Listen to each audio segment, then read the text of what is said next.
ಕರಾವಳಿ ಸರ್ವಧರ್ಮದ ನಾಡು. ಇಲ್ಲಿ ಧರ್ಮಭೇದ ಮರೆತು ತಮ್ಮೆಲ್ಲ ಹಬ್ಬಗಳನ್ನು ಒಟ್ಟಾಗಿ ಆಚರಿಸುತ್ತಾರೆ. ಹಿಂದೂಗಳ ಪವಿತ್ರ ತೆನೆ ಹಬ್ಬಕ್ಕೆ ಕ್ರೈಸ್ತ ಸಮುದಾಯದ ಕುಟುಂಬವೊಂದು ಕೃಷಿ ಕಾರ್ಯ ಮಾಡಿ ತೆನೆ ಪೂರೈಸ್ತಾ ಇದೆ.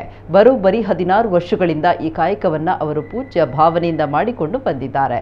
ಬನ್ನಿ ಈ ಕುರಿತ ಒಂದು ವಿಶೇಷ ವರದಿ ನೋಡಿಕೊಂಡು ಬರೋಣ. ಹಿಂದೂ ಮತ್ತು ಕ್ರೈಸ್ತ ಬಾಂಧವರ ಭಾವೈಕ್ಯತೆಗೆ ಕಿನ್ನಿಗೋಳಿ ಸಮೀಪದ ಏಳಿಂಜೆಯ ಕ್ರೈಸ್ತ ಮನೆತನವೊಂದು ಸಾಕ್ಷಿಯಾಗಿದೆ. ಏಳಿಂಜೆ ನಿವಾಸಿ ಕೃಷಿಯನ್ನೇ ನಂಬಿ ಬದುಕುತ್ತಿರುವ ಜೋಸೆಫ್ ಡೋಲ್ಫಿ ಡಿಸೋಜಾ ಮತ್ತು ಶಾಂತಿ ದಂಪತಿ ಇವರ ಪುತ್ರ ಸುದೀಪ್ ಜೊತೆ ಸೇರಿಕೊಂಡು ಹಿಂದೂ ಬಾಂಧವರ ಕದಿರು ಕಟ್ಟುವಿಕೆಗೆ ಉಚಿತವಾಗಿ ತೆನೆಯನ್ನು ಹಂಚುವ ಸಂಪ್ರದಾಯ ಕಳೆದ ಹಲವು ವರ್ಷಗಳಿಂದ ಮಾಡಿಕೊಂಡು ಬಂದಿದ್ದಾರೆ. ಹಿಂದಿನ ದಿನಗಳಲ್ಲಿ ಎತ್ತುಗಳಿಂದ ಗದ್ದೆ ಉತ್ತು ನಾಟಿ ಮಾಡುತ್ತಿದ್ದರೆ ಈಗ ಟ್ರ್ಯಾಕ್ಟರ್ ಮೂಲಕ ಗದ್ದೆಯನ್ನ ಉತ್ತು ನಾಟಿ ಮಾಡುತ್ತಿದ್ದೇವೆ. ತೆನೆ ಇಲ್ಲದ ಸಂದರ್ಭದಲ್ಲಿ ನಾವೇ ಬೆಳೆದು ಅದನ್ನ ನೀಡಲು ಮುಂದಾದೆವು. ಇಂದು ನಾವು ಬೆಳೆಯುವ ತೆನೆ ದೆಹಲಿ, ದುಬೈಗೂ ರವಾನೆ ಆಗುತ್ತಿದೆ ಎನ್ನುತ್ತಾರೆ ಅವರು.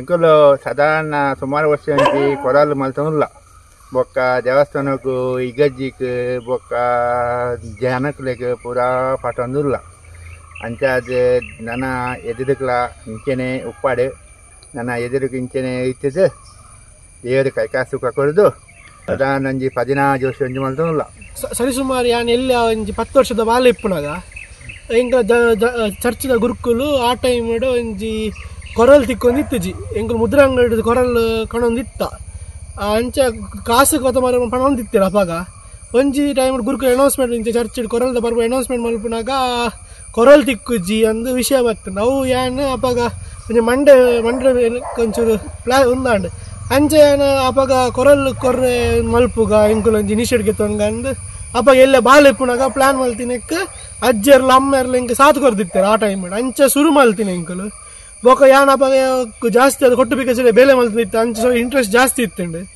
ಎಂಕುಲು ಅಪಾಗ ನಾಯರ್ಲ ಬತ್ತು ನಾಯರ್ ಅಮ್ಮೇರ್ ನಾಯರ್ ಬತ್ತುನು ಅಮ್ಮೇರ್ ನಾಯರ್ ಒಯ್ಪುನ ನಾಯರ್ ಬತ್ತು ಅಂಚೆ ಕೊಟ್ಟುಡ್ಲ ನಾಯರ್ಲ ಬೇಲೆ ಮಲ್ತದ ಅಂಚೆ ಶುರು ಮಲ್ತಿನ ಬೇಲೆ ಇನ್ನಿಕ್ ಎಂಕ್ಲಿಗ ಜಾಸ್ತಿ ಬೇಲೆ ಮಲ್ಪರ ಆಯ್ಜಿನ ಎಂಕ್ಲು ಟ್ರ್ಯಾಕ್ಟರ್ ಟಿಲ್ಲರ್ ಕಂತ ದಪ್ಪುನು ಅಂಚೆ ಶುರು ಮಲ್ತೀನಿ ಆ ಟೈಮ್ ಸಾಧಾರಣ 14 ವರ್ಷ ಮುಟ್ಟ ಆದ್ ಬತ್ತುಂಡು ಎಂಕುಲು ಪಿದೇವೂರಿಗೂ ಬಾಂಬೆ ಡೆಲ್ಲಿ ಒಕ್ಕ ಅಂಚೆ ಜಾಸ್ತಿ ಊರಿಗೆ ಬ್ಯಾಂಗ್ಳೂರು ಪೂರ ಪೋಂದಿಪ್ಪುಂಡು ಪಿದೇವೂರು ಕುವೈಟ್ ದುಬೈ ಮಸ್ಕತ್ ಜಾಸ್ತಿ ಅದು ಪೋಂದುಂಡು ಈ ಸತಿ ಆಲ್ರೆಡಿ ಇದ ಮುಟ್ಟ ದುಬೈಗೆ ಹೋದಾಂಡು.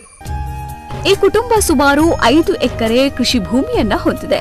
ಜೋಸೆಫ್ ಡೋಲ್ಫಿ ಡಿಸೋಜಾ ಮತ್ತು ಶಾಂತಿ ದಂಪತಿ ಪ್ರಸ್ತುತ ತೆಂಗು ಮತ್ತು ಕಂಗು ತೋಟವನ್ನ ಹೊಂದಿದ್ದು ಹೆಚ್ಚಾಗಿ ತರಕಾರಿ ಕೃಷಿಯಲ್ಲಿ ತೊಡಗಿಕೊಂಡ ಇವರು ಸಾವಯವ ಪದ್ಧತಿಯಲ್ಲಿ ಬೆಂಡೆ, ಸೌತೆ, ಬದನೆ, ಹೀರೆ ಹೀಗೆ ಹಲವು ಬಗೆಯ ತರಕಾರಿ ಕೃಷಿಯನ್ನು ಮಾಡುತ್ತಿದ್ದಾರೆ. ಬಪ್ಪನಾಡು ಶ್ರೀ ದುರ್ಗಾ ಪರಮೇಶ್ವರಿ ದೇವಸ್ಥಾನ ಸಹಿತ ಹಲವು ದೇಗುಲಗಳಿಗೆ ತೆನೆ ತೆಗೆದುಕೊಂಡು ಹೋಗುತ್ತಾರೆ. ಸ್ಥಳೀಯ ಚರ್ಚಿಗೆ ಕೂಡ ತೆನೆಯನ್ನು ಕೊಡುವ ಸಂಪ್ರದಾಯ ಹಿಂದಿನಿಂದಲೂ ಮಾಡುತ್ತಾ ಬಂದಿದ್ದಾರೆ. ಏನೇ ಆಗ್ಲಿ ಈ ಕ್ರೈಸ್ತ ಕುಟುಂಬದ ಈ ಕೆಲಸವನ್ನ ಮೆಚ್ಚಲೇಬೇಕು.